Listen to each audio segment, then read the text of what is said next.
Certo, 2 horas e 22 minutos e vamos falar agora de mercado financeiro. O dólar passou hoje dos R$ 3,70, agora sobe 0,67%, a cotação de venda do comercial, mais precisamente em R$ 3,703, Bolsa de Valores cai 2,1%.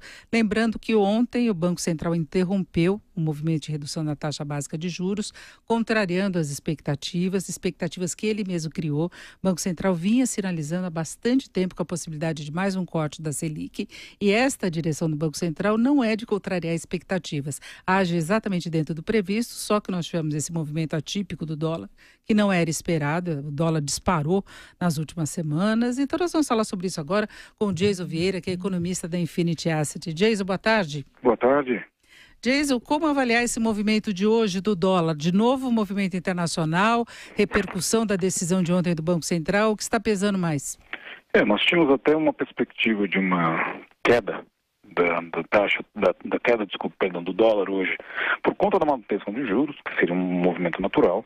Houve também uma movimentação em termos de swaps, mas o movimento é totalmente local, viu, Denise? Talvez um pequeno mau humor com o Brasil, porque o dólar internacional está desde manhã praticamente estável. Variou muito pouco em relação às moedas, principalmente de países emergentes, e nesse momento agora o dólar ele passa por um momento de que ele só perde para o pound inglês, para a libra esterlina. Então somos nós mesmos.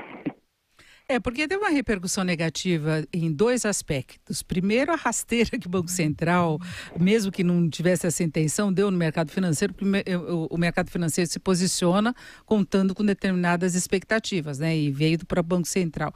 E depois, ao criar uma preocupação maior com relação a possíveis impactos desse movimento do dólar também, não é, Jason? Exato. O que nós colocamos dentro dessa decisão do cupom é que motivos para essa decisão, sim, realmente haveria.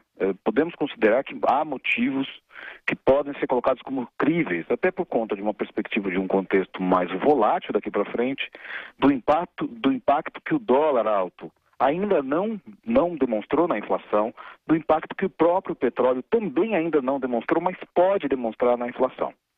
Esses seriam os motivos críveis e muito provavelmente são esses motivos que o Banco Central se utilizou. Mas como você mesmo citou, o problema foi o tal do cavalo de pau, a brincadeira que aconteceu no meio do caminho. Porque até o momento, vamos dizer assim, os 45 minutos do segundo tempo, foi quando a última declaração em imprensa de Ilan Golfad, antes do período de silêncio do Banco Central, indicou exatamente que o problema do câmbio não era relevante para o ciclo de corte de juros.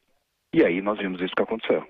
O problema é que o dólar está subindo sem parar, já ultrapassou todas as projeções. Agora ele até cedeu um pouquinho, está em R$ 3,699, mas encostado nos 3,70. O Banco Central tem atuado.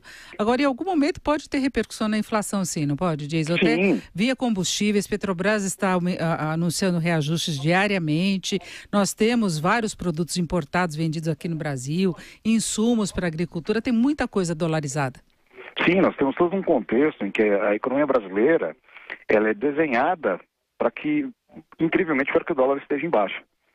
Porque dentro do atual cenário brasileiro nós temos uma questão de muito maior de montagem, vamos dizer, no Brasil, de produtos do que de fabricação de produtos no Brasil. Ou seja, o Brasil é um cenário de assemblagem. Nós importamos a matéria-prima e trabalhamos os produtos aqui, ou até intermediários. Então, produtos eletrônicos nunca são feitos no Brasil, eles são montados. Daí, isso é só um exemplo. Implementos agrícolas, isso tudo, daí a gente entende que, sim, existe um impacto muito grande do câmbio. E pega o trigo até, não é? E trigo é uma matéria básica aí de alimentação, massas em geral, pãozinho. Não, e além da dolarização que nós temos na economia, o petróleo também tem essa questão do dólar, e também não só o petróleo tem a questão do dólar, como dele mesmo.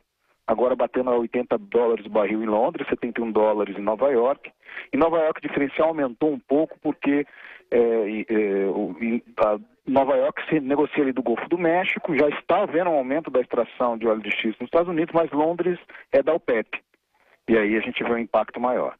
Mas é nesse cenário que muito provavelmente o Banco Central tenha colocado a cautela, mas o problema não foi a cautela, o mercado não ficou preocupado com a cautela, ela tem seu motivo apesar de BCBR, que foi o indicador de atividade econômica recente que nós tivemos, que veio muito ruim, que obviamente daria chancela para a continuidade de um ciclo de corte de juros e até, por exemplo, como a inflação que saiu hoje, o IPC da FIP semanal com queda de 0,01. O problema foi a comunicação. Mas na verdade não é o 0,25 que também ia fazer diferença, né? A gente está vendo uma resistência muito grande do sistema financeiro em derrubar as taxas do crédito em geral, então não é o 0,25 que vai fazer com que a gente tenha juro mais razoável. O problema é todo o cenário que se formou em torno disso, né? Exato. Nós até colocamos no nosso relatório que o 0,25 ele era meramente simbólico. Porque dentro do atual contexto, realmente não se faz uma diferença monstruosa dado o atual cenário e principalmente dada a concentração bancária que tem no Brasil e que esta concentração bancária é que impede que as taxas consigam se reverter de maneira mais forte. Então, o que nós chamamos de famoso spread bancário, que todo mundo tanto ouve, dificilmente ele abaixa, mesmo nós estamos ainda agora, mesmo sem o corte do cupom, com a menor taxa histórica brasileira. Agora, bom, acompanhar esse movimento do dólar já ultrapassou tudo que era previsto, né, Diego? Se falasse em dólar 3,70 um mês atrás, poucas pessoas acreditariam nisso, né?